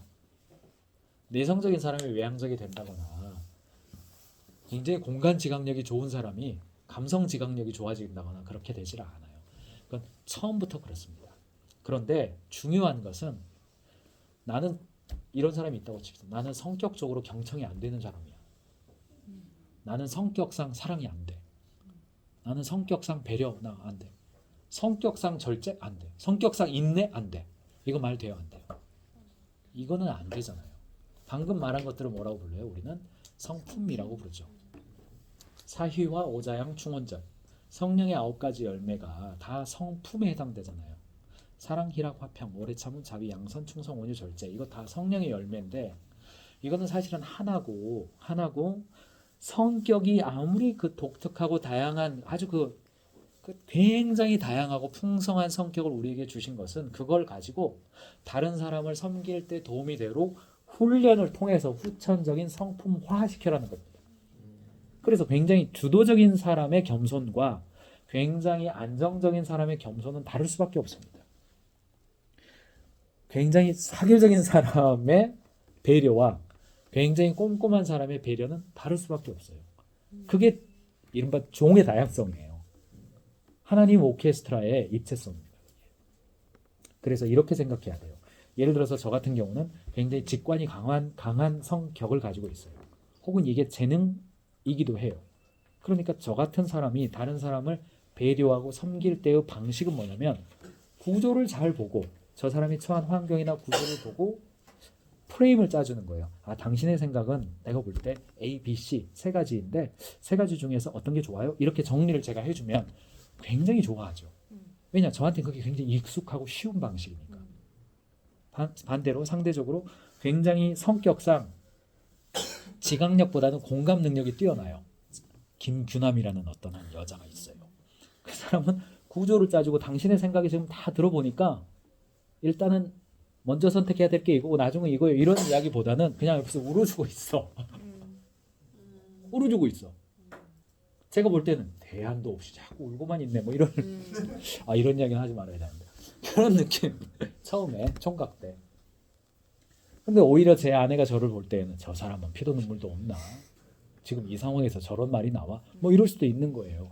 저 같은 사람이 그런 사람을 보면 대안도 없이 저래봤자 어떻게 해결이 되나? 이러는 거고 제 아내가 저 같은 사람을 보면 저 사람은 도대체 뭐 인간적이지가 못해 뭐 그럴 수 있는 거예요. 그러므로 성격은 다양할 수 있지만 그 다양한 성격이 성품화되어서 생산적으로 쓰이는 거예요. 이게 성경적으로 표현하자면 섬기는 데 도움이 되는 겁니다. 두 번째, 오른쪽으로 가면 재능이죠. 재능은 뭐예요? 이 세상을 향한 하나님의 선물이에요. 세상을 향한 하나님의 선물입니다. 하나님은 우리가 노동을 통해서 일터를 통해서 우리의 삶을 영위하고 이 세상을 보다 풍요롭게 만들도록 놀이터를 주셨어요. 그러면 그 놀이터에서 모래를 가지고 놀지, 돌을 가지고 놀지, 물장구를 치며 놀지에 대한 놀이기구를 주신 게 재능이에요. 그래서 그 재능을 가지고 우리는 기회를 탐색하고 문제를 해결하고 인간 사회가 보다 풍요롭게 하나님의 자녀를 먹여 살릴 수 있도록 우리가 놀이터의 장난감으로 주신 우리의 재능을 가지고 풍성하게 뭐화시켜야 돼요? 역량화시키는 겁니다. 역량에 대한 사전적 정의는 고성과자에게 반복적으로 나타나는 행동 특성 이렇게 정의 내려요. 행동 특성이에요. 예를 들어서 간호사를 예를 든다면 간호사에게 하나님이 어떤 장난감을 주셨을까? 아마도 긍휼의 마음, 운동 지각력의 섬세함 이런 요소를 가진 재능이 있는 사람이 간호사가 되겠죠. 시험에도 합격하고 이럴 거예요. 그러면 그 사람이 그런 재능 가졌다고 해서 생산적으로 사용됩니까? 아니에요. 그럴 리가 없어요. 그 사람이 뭘 해야 돼요? 약을 외워야죠. 주사 용품을 외워야죠. 그리고 실제로 주사를 놓을 때 따끔합니다. 따끔 뭐 이렇게 딱 제대로 놔야죠. 저도 병원에 오래 있어보지는 않았지만 굉장히 친절한 간호사 와가지고 막 웃으면서 혈관 못 찾으면 얼마나 승질나는데. 차라리 안 웃고 혈관 한 방에 그냥 놔주면 제일 좋아요. 그게. 그러니까 고성과자에게 나타나는 행동 특성, 즉 역량이라는 것은 그 행동이 나타나야 돼요. 예를 들어서 저 사람 참 스피치가 좋다. 그러면 이게 역량이죠. 행동 특성이 있죠. 스피치가 좋다. 이게 뭔 말이에요? 메시지가 명확하다. 발음이 좋다. 제스처와 포스처가 좋다. 시의적절한 맥락에 맞는 주제를 선택했다. 이런 요소들이죠. 이거는 아까 세린자매 극단적인 표현을 했지만 이쪽에 재능이 없다 하더라도 열심히 연습해서 하면 역량이 나타나기도 하죠. 엄청 외워서 한다면. 그게 역량이에요. 그런데 그거를 재능상 주제 선정 능력, 언어 능력, 그 다음에 어휘력, 그리고 좋은 구강 구조, 발음을 할 수 있는 긴 혀, 그리고 전달력이 좋은 이 얼굴 표정 이런 것들을 선천적으로 재능으로 가지고 태어났다면 그걸 가지고 다른 사람들과 인류를 풍성하게 하는데 매우 도움이 되겠죠. 그리고 그것이 직업이 될 가능성이 높죠. 그게 성격, 재능, 성품, 역량과의 관계입니다. 위쪽은 훈련해야 될 지향점입니다. 우리는 모두 다 내가 맡은 일에 대해서 고역량 자가 돼야 되고 내 주변 사람들에 대해서 좋은 성품을 가진 사람이 되어야 하죠. 이것은 훈련의 영역이에요. 반드시 되어야 될 지향점이죠. 근데 이 역시 어떠세요? 이거 정말 힘든 건데 우리 고생하라고 이거 하라는 거예요? 아니면 이런 모습이 완성된 상태가 행복하니까 하라는 거예요? 그렇죠? 내가 주변 사람들에게 가르치는 학교 선생님이라고 한다면 스피치 역량이 훌륭한 상태가 되어 있는 게 행복한 거잖아요. 그렇죠. 두 번째, 내 주변에 내가 도와야 될 사람이 많아요. 팀장이 돼서 직원들이 서너 명에서 뭐 대여섯 명 됐어요. 본부장 돼서 뭐 1, 20명 됐어요. 사장이 돼가지고 뭐 몇십 명이 됐어요. 그러면 좋은 성품의 상태가 되어져 있는 게 그에게 행복한 거죠. 그러니까 이제 흔히 오해하는 것 중에 하나가 성품 훈련해야 된다. 역량 훈련해야 된다. 그러면 나 이대로 내비도 나 이대로 살고 싶다. 나 성격대로 살 거야. 나 태어난 대로 살 거야. 재능대로 살 거야. 이런 말이잖아요. 근데 왜 나 고생시켜? 라고 하잖아요. 그렇죠. 그러다가 팀장도 되고 엄마도 되고 아빠도 되고 어디에 동장도 되고 뭐 총무도 되고 뭐 아차하다 잘못하면 교회에서 위원장도 돼요. 뭔 생고생이냐고 그게. 성품 훈련 안 되고 역량 훈련 안 돼가지고 주변에 섬겨야 할 사람이 늘어나거나 내가 고액 연봉자가 돼가지고 내가 생산적으로 해야 될 일이 많아져요. 나도 고생, 내 주변 사람도 고생, 일도 고생. 그러므로 성품과 역량은 굉장히 그 고생해서 뭔가 해야 되는 어떤 측면으로 해석하기보다는 그것이 행복의 모델이라는 겁니다. 행복의 모델이에요. 그것은 마치 우리가 오해하는 것 중에 하나가 십계명을 바라볼 때 십계명 하면은 처음에 받는 느낌이 어때요? 아, 힘들게 저런 걸 지켜야 돼. 뭐 이런 거잖아요. 근데 자세히 들여다보면 십계명 지키면서 사는 것이 안 지키면서 하는 것보다 훨씬 행복한 거거든요. 훨씬 행복한 거예요. 그러니까 우리가 오해되어지는 게 많아요. 뭐 때문에 오해되어지냐면 우리나라 법률 체계, 현대 사회가 가지고 있는 국가 체계가 가지고 있는 법률 체계, 국가 체계가 가지고 있는 법률 체계는 기본적으로 경찰 국가에서 출발했죠. 마음대로 하는데 이거 안 하면 벌 줘? 라고 하는 시스템에 시작한 게 현행법 시스템이기 때문에 어떤 그 법적 기준을 생각하면 다 벌 받는 걸로 생각하기 때문에 그 이미지 때문에 그래요. 두 번째, 누군가를 섬겨야 된다는 거. 이것도 선 목사님이 종종 이야기를 하지만 리더십에 대한 오해가 우리가 많아요. 지배해야 될 것처럼. 그렇게 되어지니까 거부감이 생기는 거죠. 리더라고 하는 것은 지배하는 것이 아니라 섬기는 거예요. 그리고 그게 행복한 거거든요. 이게 하나님이 우리를 섬기면서 굉장히 행복해 하시잖아요. 그런 겁니다.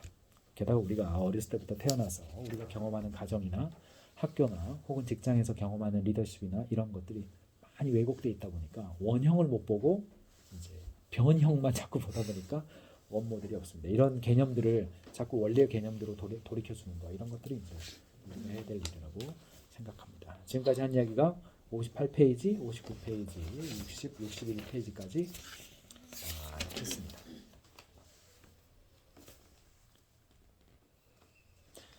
(56페이지) 와서 설명은 했지만은 강점이라고 하는 것은 첫 번째 재능의 영역, 달란트를 발견하는 거, 세 가지 요소로 안내해요. 첫 번째 보람을 주는 거, 두 번째 학습 속도가 있는 거, 세 번째 특별한 만족감이나 성취감을 주는 거. 이런 요소예요. 예를 들면 저 같은 경우는 저는 주일학교 때부터 모태신앙은 아니지만 주일학교 때 아주 어렸을 때부터 초등학교 때부터 교회를 다녔어요. 그때부터 저는 교회 가면 뭐가 재밌었냐면 제가 뭔가 이렇게 꼼짝꼼짝 설계를 해요. 이렇게 분반 공부할 때 제가 오늘은 이런 거 해보면 어때요? 이런 이야기를 제가 초등학교 때 했었어요. 지금도 생각나요. 오늘은 밖에 나가서 우리 공놀이 해요. 그러면 선생님이 그러자 경민아 하면서 나가 놀았어요. 근데 밖에 나가 놀면서 저는 굉장히 기분이 좋았어요. 공놀이가 좋아서 기분이 좋은 게 아니라 내가 제안한 대로 돼서 좋다가 좋았어요. 중고등학교 때는 학생회 활동을 했고 그때도 제가 부회장을 했어요. 회장하기 싫었어요. 회장은 책임져야 되니까. 부회장 하면서 주로 뭐 했냐? 수련회 프로그램 제가 짰어요. 세미나 프로그램 제가 짰고 문학의 밤이라고 뭐 페스티벌 같은 거 그거 제가 짰어요. 이렇게 순서. 제가 짠 대로 사람들이 움직이는 게 너무 좋았어요. 대학부 때도 제가 기획팀장을 했어요.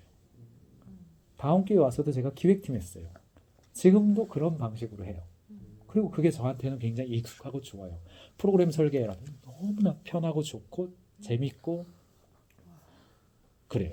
성취감도 있어요. 그 행사가 좋았다.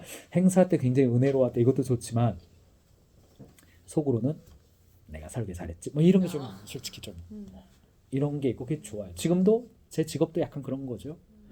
그런 게 있어요. 어렸을 때부터 있어요. 그래서 강점을 이야기하는 사람들은 좀 과거로 가봐라 이런 이야기 합니다. 달란트. 3가지. 보람을 주는 게 뭐냐. 빨리 배우는 게 뭐냐. 남들은 오래 걸리는데 나 빨랐던 게 뭐냐. 특별한 만족감이나 어떤 나만의 어떤 그런 거 주었던 게 뭐냐. 공통적으로 얘기해요 이거.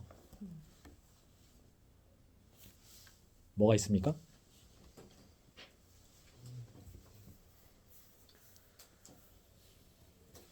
그거 안 바뀐다니까요.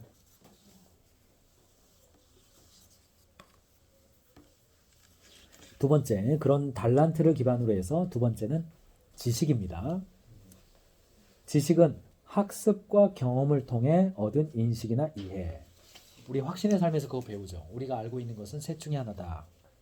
경험했거나 배웠거나 추론했거나 그 셋 중에 하나다 이야기를 하잖아요. 마찬가지로 학습과 경험을 통해 얻은 것이다 이야기하죠. 학습은 내가 공부한 거, 경험은 내가 실적으로 직접적으로 경험한 거. 인식이나 이해는 인식이죠. 이게 추론 거죠.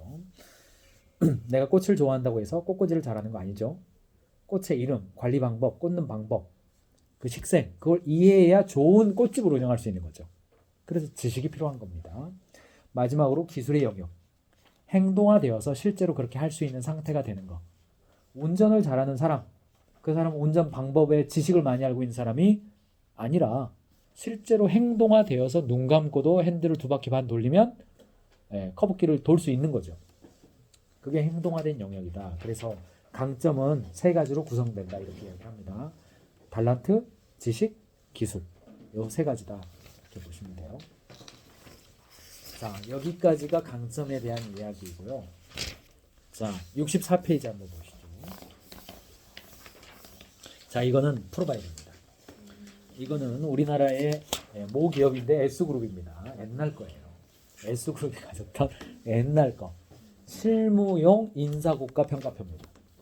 일부 제가 바꿨고 이런 거 안 하죠 요즘은. 이런 거 옛날에는 했어요. 대부분의 기업에서 했습니다. 자, 이거 스스로 한번 해보세요. 지금 책임성부터 저기 섭외력까지 10가지의 초급 사원이 갖추어야 될 역량이에요. 역량이 뭔지 이제 알죠? 이 사람이 재능이 뭐고 지식이 뭐고 뭐 상관없어. 결과적으로 이런 행동이 나타나고 있느냐 그걸 보는 거예요. 그거 측정하는 거예요. 한번 1, 2, 3, 4, 5 항목이 있으니 만약에 여러분들이 S그룹에 입사해서 지금 신입사원 1년이 지났어요. 그것을 상사가 나를 볼 때 이게 평가하면 내가 승진할 수 있을 것인가 없을 것인가 오늘 판단해 드리겠습니다. 이 5가지 중에 제가 행동할 것 같은 그렇죠. 1, 2, 3, 4. 나의 상사가 나를 보면 이렇게 할 것 같다. 자, 행동은 환경에 의해서 지배를 받으니까 환경은 일터로 하셔야 돼요.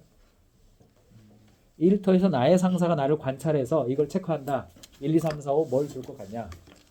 자, 기준에 체크해서 딱안 맞는 거 있으면 그럼 그래도 3.5점. 제일 비슷한 걸로. 네. 나는 3번과 5번 사이에 4번 사이에 있다. 그럼 3.5 하세요.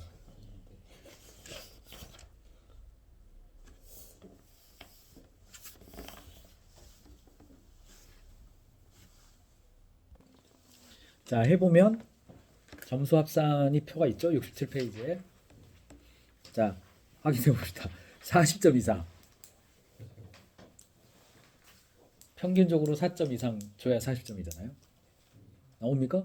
이야, 이게 S급이에요, S급. 우와. 그 S급.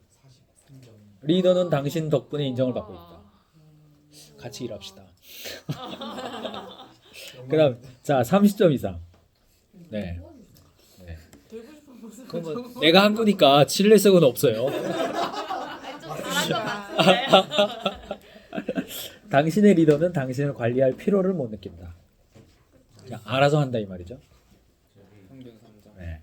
자, 이게 A예요. A급이에요. 자, 20.4. 1년 차 때는 이건 B급이에요. B였는데. 그쵸. B급 정도 되면 관리 에너지가 필요한 상황. 빡빡하게 관리해야 돼, 이 사람. 성과 관리 해줘야 돼. 그리고 C급은 헤어지고 싶어하는 거야.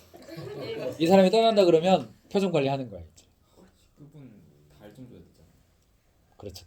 다 1점을 줘야 C급인데 1점이라고 하는 게 뭐냐면 보세요.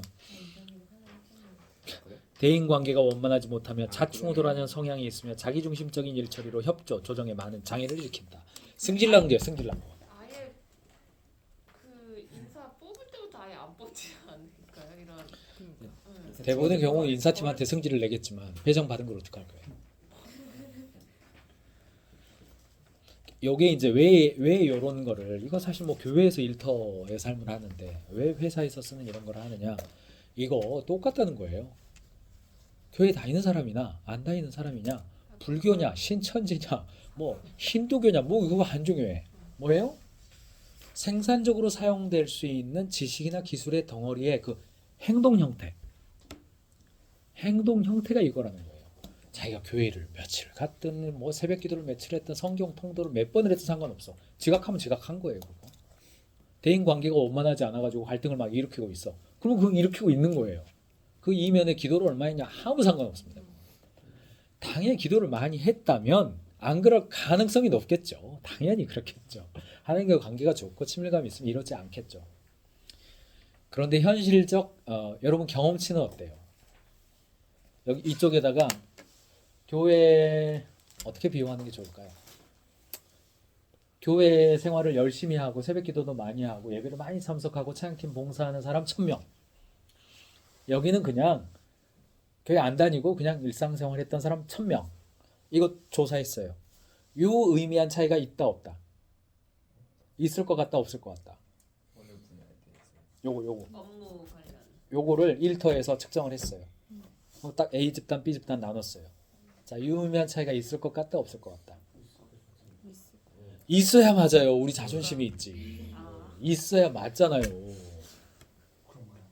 그래야 맞아요. 좀 더 성실하고 좀 더 그러면 그런 게 바람직한 방향인 것 같아요. 아니 교회 생활 열심히 했는데 이른바 성품의 열매가 안 나타나면 되겠습니까? 근데 영향은 좀 안 나타나는 경우도 있어요. 성품과 영향을 편의상 성경이어서 정규분포. 그때는 종교분포를 따라줬지만 그렇지. 각각은 정규분포이겠지만 차이가 있을 것 같다. 이 집단 간의 차이는 있을 수도 있지. 어느 쪽이 더 높을 것 같아요? 교회? 교회 쪽이 더 높아야 어떤 교회냐? 맞는 어떤 교회냐? 다른 교회면 높죠. 아니 근데 적어도 자원계획 사회성으로 높구나. 개발됐어야 되는 거 아니에요? 그렇지. 적어도 사회성. 친절하겠지. 근데 교회 안 다니는 사람도 뭐 다 집에만 있었냐? 그렇지 않을 거니까. 허다못해 클럽이라도 가서 뭐 하지 않았겠어요? 보세요. 근데 자세히 보세요. 책임성, 협조성, 적극성, 성실성, 규율성, 친절도, 업무 개선 의지, 자기개발, 업무 지식, 표현력, 섭외력. 이거 사랑이라 화평 오래 참은 자비 양선 충성 온유 절제하고 같은 거 아닙니까? 다른 영역이 있긴 있지만 거의 같아요.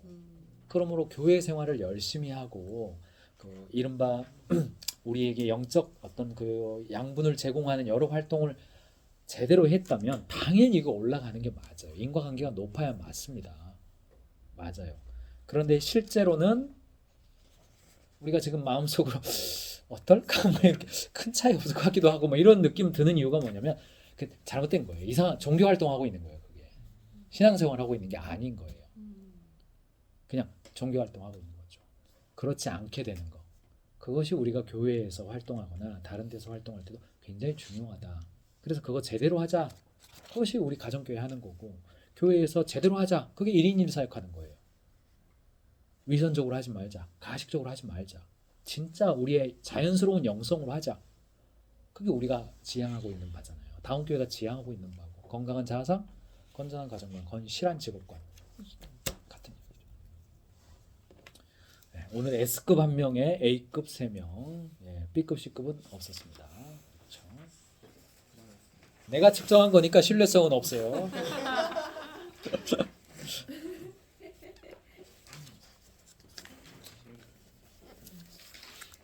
자, 제가 그냥 토론거리를 하나 던져드릴까요? 제가 얼마 전에 교사 세미나를 했죠. 교사 세미나를 했어요. 여기도 참여한 분들이 좀 있을 거예요. 교사 세미나를 강의는 하나만 하고 나머지는 워크숍 형태로 했어요. 그리고 그 워크숍 형태는 뭐 캘린더 이야기도 하고 습관 이야기도 하고 뭐 이렇게 했어요.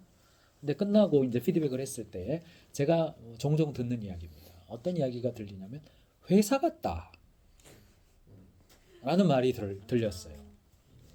자, 회사 같다 안에는 어떤 의미가 포함된 걸까요? 회사 같다. 재미없다. 지시가 뭔가 좀 강압적인 뭔가 경쟁이 있다, 지시가 있다. 교회와 일터는 분리되어 있다라고 생각하는데 어떤 의견이 뭐 그럴 수도 있겠죠. 그것도 좀 있을 수 있어요. 또 회사 같다 이 말은 좀 부정적인 표현이에요, 혹은 긍정적 표현이에요? 부정적 표현임에 분명하죠. 네. 회사 같잖아요. 이렇죠. 자, 그 말 안에는 분명히 이런 요소도 있을 거예요. 약간 강압적이었거나 뭐 이런 것도 있을 거예요. 그런데 한편으로는 회사 같은 게 왜? 체계적이다, 그렇죠. 그러게요. 목표 중심적이다. 그렇다면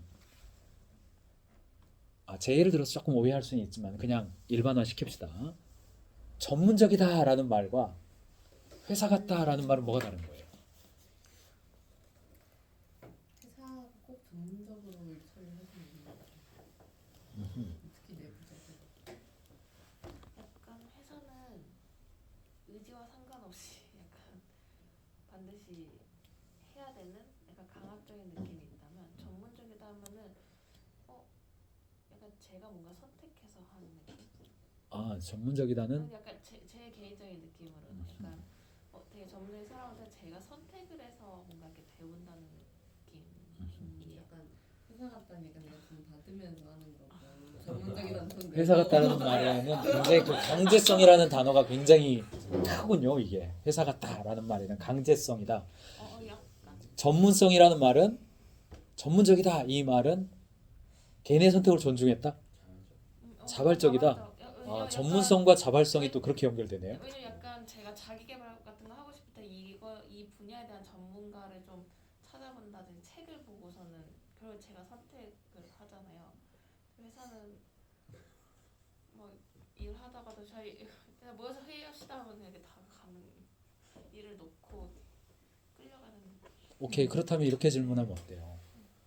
강제성 있는 전문성이란 존재할 수 있습니까?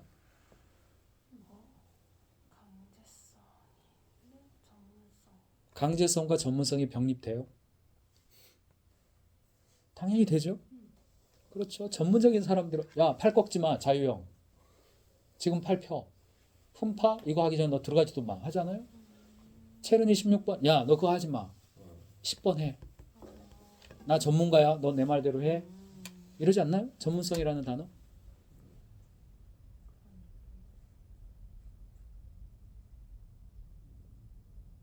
자, 교회답다. 일터의 삶이잖아요, 지금. 그래서 이런 질문을 계속 던지는 거예요. 교회답다라는 말은 무슨 말이에요? 회사답다, 교회답다. 분명 자율성, 강제성 그건 존재하는 것 같아요. 회사는 약간 강제성이 있고 이렇게 하는 거죠. 교회는 선택성이 굉장히 중요하고 자발성이 굉장히 중요하다. 뭐 이런 요소는 있는 것 같아요. 그러나 전문성의 축으로 보자면 어떤 거예요? 자발적이면서 전문성 존재할 수 있습니까? 있죠? 있죠. 자발적이면서 전문성 존재할 수 있죠. 그렇죠? 그거 어떻게 구별할 수 있어요? 경제적 대가가 있나 없나. 마음. 네. 교회도 뭔가 열심히 하면 돈을 팍팍 꽂아주면 자발적이 될까요? 자발적인 게 아닌 거예요. 회사 같겠지.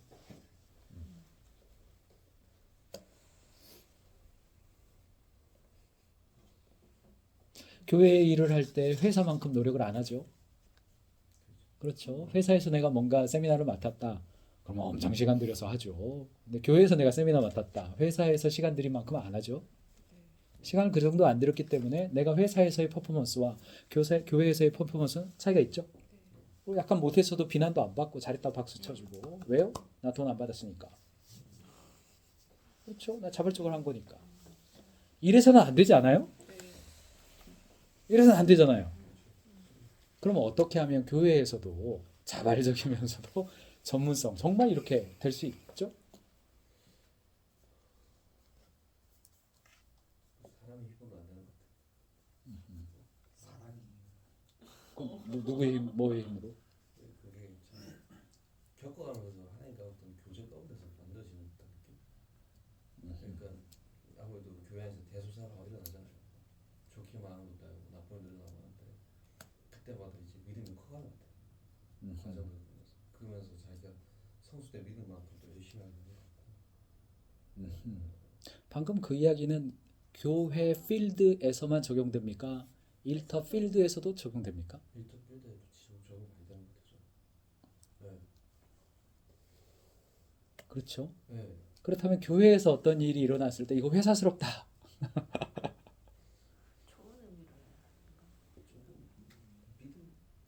믿음에 따라서 좀 긍정적으로 볼 수도 있는 부분이 많다. 그렇죠. 분명히 그런 게 있지만은 한편으로는 방금 이야기한 것이 다시 영역 논리로 또 다시 영역 논리로 교회는 그 탁월성이라고 하는 게 뭔가 다른 메커니즘으로 움직여야 하고 일터의 탁월성이랑 또 다른 메커니즘으로 움직여야 된다는 이미지가 여전히 우리에게 좀 존재하는 거 아닐까요? 그렇죠. 우리 일과 때 공부했잖아요. 그거는 영역은 아무 의미가 없다. 아무 의미가 없다. 목적과 태도에 의해서 결정된다. 그렇죠. 인식하다 보면 그렇게 되는 거예요. 교회 일은 뭔가 그 이른바 영적인 요소가 개입돼 가지고 잘 돼야 되는 거고 일터는 그런 거 상관없이 내 노력으로 잘 돼야 되고 뭐 이런 역시 또 이 영역 논리가 또 들어오는 거예요. 이렇게. 그렇지 않게 되는 것. 물론 강제성과 자발성의 요소 거기에 따른 결과물의 차이 혹은 그거를 공헌해주고 또는 격려해주고 하는 메커니즘의 차이 반드시 존재합니다. 그거는 교회 일이냐 회사냐 그게 아니에요. 그거는 그 강제성과 대가성에 대한 이야기인 거죠. 그게 교회가 아니라 동아리여도 똑같은 거예요. 그냥 등산 모임이다 똑같은 거예요. 그러니 거기에다가 영적이다 뭐 이런 표현 갖다 붙이지는 말자는 거예요. 똑같은 거예요 메커니즘. 이게 영적이면 이쪽도 영적인 거고 똑같은 거라는 거예요. 예. 그럼 왜 그럴까요? 그거는 그런 현상들이 저는 그거 인간의 본성이라고 생각해요. 인간이 가지고 있는 죄성 안에 뭐가 존재하는 거냐면 이른바 종교를 인식할 때에 두 가지 특성이 있어요. 나 대신 누가 잘해줬으면 좋겠어 하는 인식. 이게 우상을 만드는 요인이죠. 무당을 만들고 신부를 만들고 사제를 만들고 대신 빌어주는 사람을 만드는 거예요. 나 대신에. 이게 이제 죄성입니다. 이게 우상 만드는 거죠. 송아지를 만들고 그 송아지 만들 때 이게 하나님이라고 그랬지 이게 바알이라고 안 했어요. 그 이스라엘 백성들이 대신 만드는 거예요. 아론 네가 빌어줘. 이 속성. 두 번째 속성. 하나님 거기 계세요. 나의 신은 저기 있어야 돼. 그리고 나는 내 마음대로 하고 그때만 가서 거기서 하면 돼. 이게 인류가 가지고 있는 그 원시 종교가 가지고 있는 두 가지의 특성이에요. 사람의 대신성, 공간의 대신성이 다 우리 안에 그 죄성으로 다 존재하는 것 같아요. 그래서 자꾸 만들어내는 거예요. 그런 것들을. 그런 생각도 좀 그런 거예요. 그러니까 이제 일터는 하나님 믿지 않는 사람들이 많으니까 내가 뭔가 더 섬겨야 될 것 같고 이런 생각이 드는데 여기 오면 너무 훌륭한 분들이 많으니까 의존하게 된다고 해야 되나? 그런 것도 그런 거 워낙에 잘 하시니까 다음 교회에 너무 뛰어난 분들이 많으시니까 그런 자발성이 그냥 솔직하게 이제 오픈을 하게 그러면 내가 일터를 바꿔가지고 굉장히 탁월한 사람들 축에 들어간다면 바뀌겠네요. 그래도 거기서 더 열심히 섬기는 것 같아요. 교회보다는. 왜 그럴까요? 그러면 입장을 바꿔서 교회를 다른 교회로 바꿔서 다음 교회가 아니라 저 시골 교회를 갔어요. 내 주변을 보니까 섬길 사람이 없어요. 그러면 열심히 하겠네요. 근데 그러게요. 왜 그런지 뭔가 어려워요. 그 생각을 좀 해봐야 될 것 같다는 게 좀 들었어요. 그게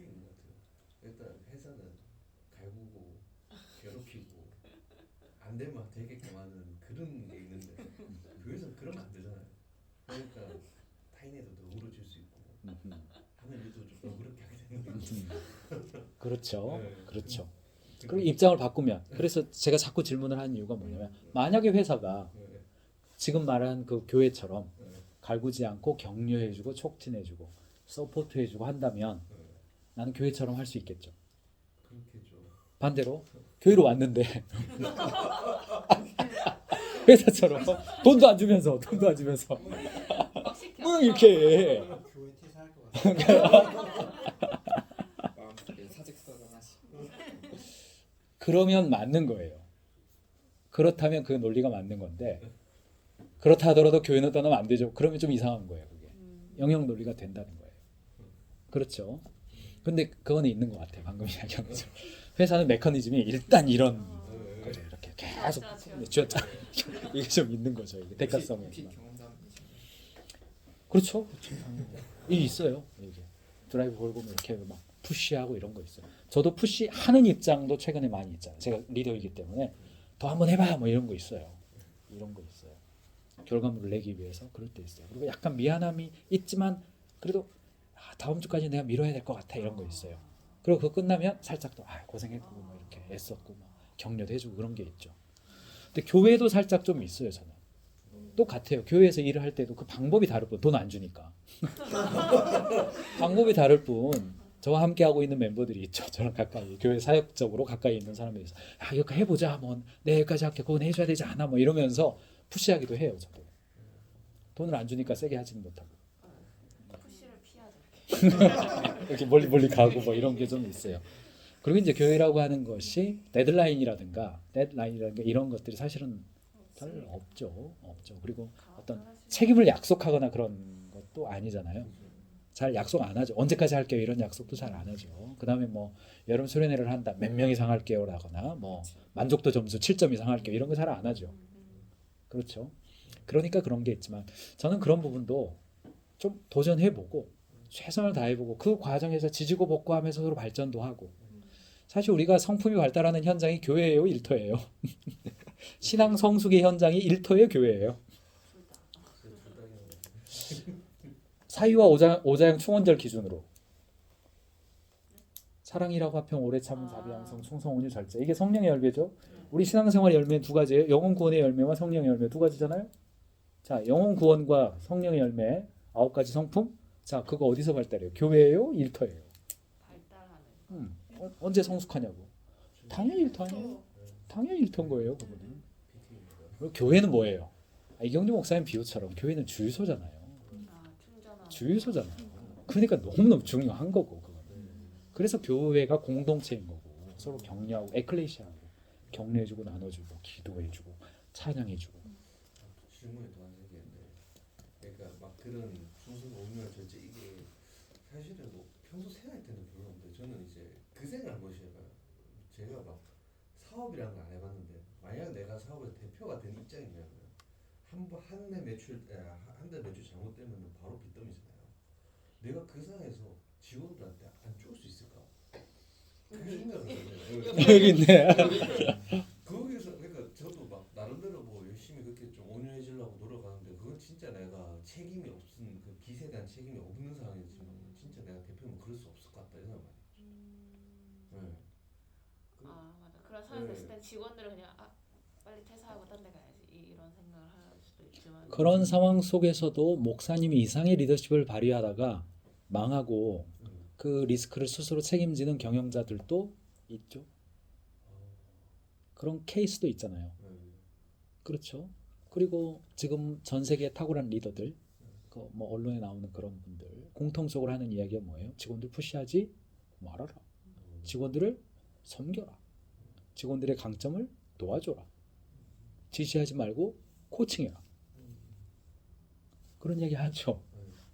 그러니까 일터는 정해진 약속을 지켜야 함으로 직원을 쪼아야 하는 어떤 리더십을 발휘해야 되는 거고 교회는 그런 것이 없으니까 서포트 해줘도 되는 거고 이것 또한 영역 논리라는 거예요.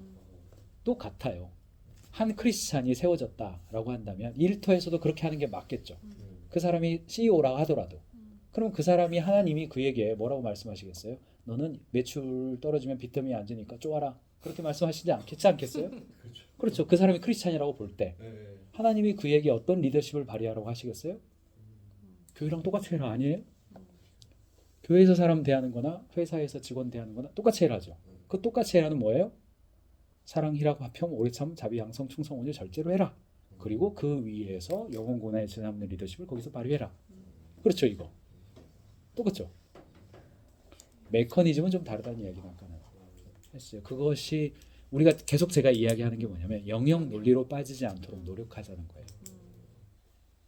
역할이 다를 뿐입니다. 교회의 역할이 있는 거고 일터의 역할이 있는 것이지 영역이 나누어져서 일터는 그런 방식으로 해도 되는 거고 교회는 굉장히 영적이고 거룩한 공간이니까 여기서만큼은 그렇게 하면 안 되고 그런 게 솔직히 둘 중에 여기서만큼이라도 지켜야 되는 공간은 크리스찬끼리 모여있는 교회임은 분명하죠. 그러나 그것이 확대 해석돼가지고 영역 논리가 되거나 혹은 성속의 구별이 되거나 극단적으로는 이원론이 돼서 교회에서는 거룩하게 하고 밖에 나와서는 살짝 대충 해도 되는 것처럼 확대 해석되니까 그걸 경계해야 된다는 거예요. 최소한 일터의 삶에서는 계속 어떤 이야기를 제가 하기를 원하냐면 똑같다는 거예요. 똑같다는 겁니다. 오히려 교회는 주유소이지 도로는 일터라는 거예요. 자동차가 실력 발휘할 곳은 주유소에서 폼내면 안 된다는 겁니다. 도로에서 실력 발휘해야죠. 자동차가 태어난 목적은 도로에 있는 겁니다. 그렇다고 주유소가 중요하지 않은 건 결코 아닙니다. 칼이 실력 발휘할 때는 칼집 안에 있을 때가 아니라 칼집 밖에 나와 있을 때다. 톱이 실력 발휘하는 것은 나무를 썰고 있는 그 갈등의 순간이다. 공구함에 있을 때가 아니다. 다 같은 이야기예요. 이 비유는 다 이경조 목사님이 하신 비유예요. 이게 직업관입니다. 직업관이고 거기에서 실력 발휘해야 되니까 내가 가지고 있는 재능과 성격을 지식과 훈련을 통해서 지식과 기술을 통해서 강점화시켜서 내가 굉장히 역량이 잘 탁월하면 내 입장에서는 쉬운데 나의 서비스를 받는 대상 입장에서는 엄청 고마운 게 되죠. 그래서 내가 세계 최고의 암 전문가가 돼 있어요. 근데 이 사람을 딱 보니까 췌장암 일기 된 것 같아. 가봐. 이런 되는 거죠. 엄청 고마워하는 거죠. 엄청. 내가 세계 최고의 상담가예요. 만났더니 한두 마디 했더니 막 인생을 깨우쳐. 엄청 고마운 거죠. 그게 이제 우리가 갑집을 해야 된다는 이야기인 겁니다. 70페이지를 보면 일터에서 조직에 공헌할 수 있는 강점들이 무엇이 있고 그 일을 시작할 때부터 마무리할 때까지 어떤 역할, 롤들이 존재하는지 18가지로 구별이 되어 있고 이거 역시 살짝 진단해 볼 수 있는 요소예요. 그런데 오늘은 그냥 안 해도 될 것 같습니다. 충분히 설명은 된 것 같고 추상적 계획부터 맨 마지막에 유지보수하는 그 안정자, 스테빌라이저가 될 때까지 이런 역할 중에서 팀으로 일할 때 나는 주로 어떤 영역에 있었는지 좀 생각을 해보고 내가 잘하는 요소가 앞쪽이다. 1, 2, 3, 4 쪽에 해당된다. 그러면 일의 프로젝트를 시작하는 단위에서 많이 등장을 할 거예요. 그 다음 정도 된다. 그럼 일을 진행하는 과정, 맨 마지막 쪽이다. 그럼 이제 일을 마무리하는 과정에서 강점을 발휘하는 그런 성향을 가진 거예요. 이거는 역할 진단이라고 있습니다. 이거는 그 앤더슨 컨설팅이라고 캐나다에 있는 컨설팅 회사인데 크리스찬 회사고 선교사를 보낼 때 이거를 반드시 조사해 가자고 보낸다고 그래요. 그래서 그 내용의 꼭지만 가지고 와서 했으니까 그냥 제목 정도 읽어보는 정도로만 이 클래스에서는 그냥 나누면 될 것 같습니다. 자, 여기까지가 오늘 본문 내용이고요. 자, 1, 2, 3, 4, 5번 풀어주세요. 세림자매가 풀어주세요. 강점을 구성하는 요소